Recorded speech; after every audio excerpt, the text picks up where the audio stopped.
Hello दोस्तों। आज मैं आपको एक बहुत इम्पोर्टेंट बात बताना चाहता हूँ। दोस्तों, यूट्यूब में है ना, सारे फ्री के वीडियोस रहते हैं।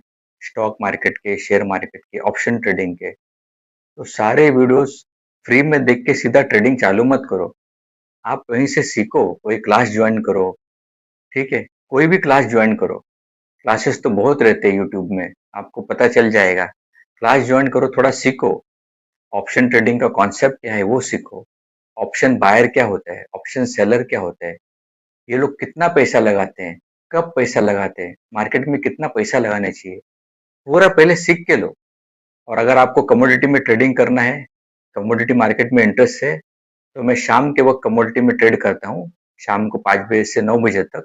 और मेरी क्लासेस शाम को 6 से 9 तक रहती है, मंडे टू फ्राइडे। तो आप कभी भी मुझे फोन कर सकते हो। कुछ डाउट है तो पूछ सकते हो। Okay, thank you, bye.